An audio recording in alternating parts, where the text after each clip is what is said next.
In the beginning of the relationship, the narcissist love you madly and care you so much that you could believe or comprehend. But then, out of nowhere, they started to hate you in a way that made no sense, and despite all of that, they still can't let you or get you out of their mind. Don't mistake this for love. The narcissist sees it from a completely different perspective. And despite her deeply contradictory reasons, I'm telling you with full confidence, a narcissist never gives up easily, especially when it comes to losing you. Normally, people distance themselves from those they don't like or don't feel comfortable with, and they'll do their best to stay close to the ones they love and who love them better. But in a very strange way, the more the narcissist hates you, the more attached and drawn to you they'll become. Again, don't think this means they love you, because it's not. Let me explain the truth behind this strange situation. You have to understand, in order to overcome the problems we face in life, we must at least have some knowledge or understanding of what we're dealing with, so that we can deal with it the right way. When you go through the devaluation phase from a narcissist, after spending a long time draining and what seemed like endless love and attention, this situation becomes very hard to accept. Because up until that moment, everything seemed perfect, each day better than the last. But suddenly, at a certain point, just when you fully accept this burst with other flaws and strengths, they start belittle and devalue you for mistakes you may have made too. The difference between you and the narcissist is that you were willing to accept their flaws and mistakes, but they are never willing to accept the smallest mistake from you. That's because your connection was genuine, while theirs was no. The narcissist suddenly changes, and offers things you consider small or insignificant. They begin to punish you cruelly by completely ignore your feelings and desires. And you stay in a constant state of searching for the reason why the relationship turned into something so difficult, trying to save the connection between you and the narcissist from collapsing. You keep searching, desperately looking for the person you were at the beginning of the relationship, hoping to bring that version of the back. At this point, you've already become trapped in a toxic relationship, completely immersed in, and you can't seem to find a way. You start to feel like the narcissist only hates you now, and that their hatred for you causes stronger every day because of your mistakes that it has deep flaws in your character. At the same time, they still expect you to fight for them, to give your all and sacrifice everything just to stay with them. That's what makes them feel valid. During this phase, the narcissist causes you deep emotional pain. And in the middle of your desperate attempts to fix things, they use this situation skillfully to confuse you, to keep you from seeing where the real problem lies or understand what's truly going on. The painful part is that, deep down, you subconsciously refuse to believe that this person is toxic or genuinely harmful. Instead, you blame yourself, convince yourself you're just exaggerate or misunderstand the whole situation. Then, suddenly, the narcissist comes back closer to you, making promises, giving you hope that they'll return to who they were, or that things will get better. But in reality, nothing ever changes. Your only hope becomes carrying the relationship back to how it once was, or simply staying with them, if you never ask or understand why this happened in the first place.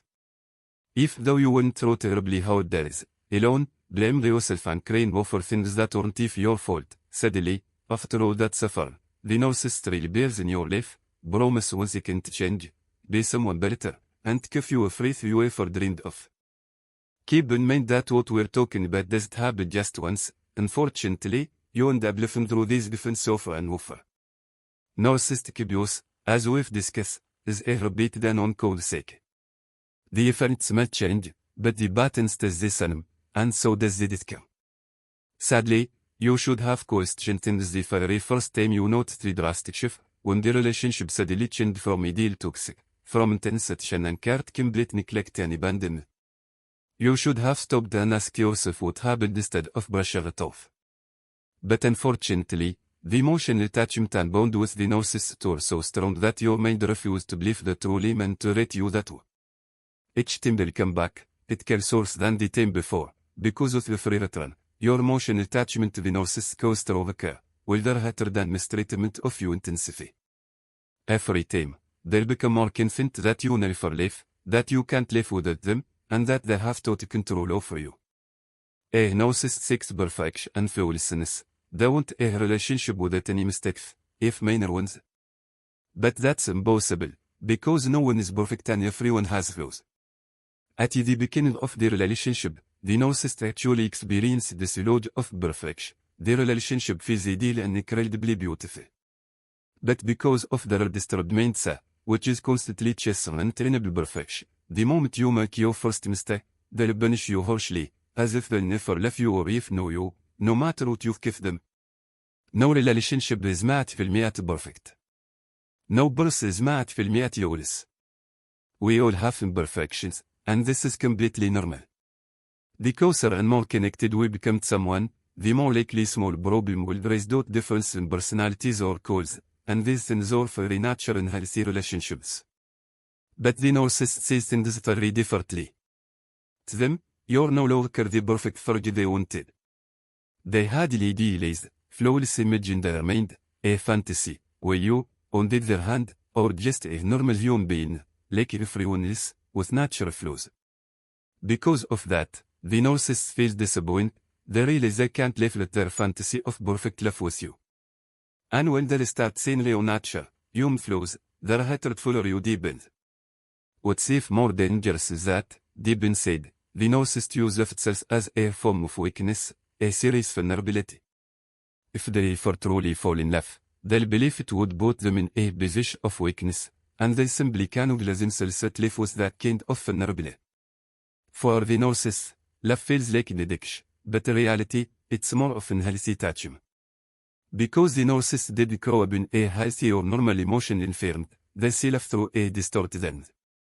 To them, falling in love feels like becoming addicted, and if they become addicted, that means they'll be extremely vulnerable, due to their intense emotional need for love that's reached the level of dependency. The more you truly love the narcissist or get closer to them, the more it triggers their unresolved childhood wounds. That's why, over time, you start to feel like they reject your love. This is one of the reasons why you end up feeling trapped in the relationship, because it feels like you're dealing with a wounded child who is deprived of love and who doesn't know how to give it back. You start to feel sympathy and compassion, and you take it upon yourself to give them love and care. But believe me, just the idea of trying to heal the narcissist or change them is completely wrong. It only leads to more exhaustion and emotional burnout for you, without any real results. If though the narcissist lives in a fantasy world, where they've created an ideal version of themselves that's flawless and perfect, in reality, they see the things they love, and that's what makes you feel like they care about you.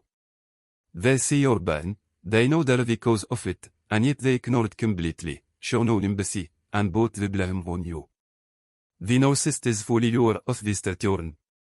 They know exactly what happened to you, and they begin to hate you the moment you force them to face the truth and the reality they've been avoiding.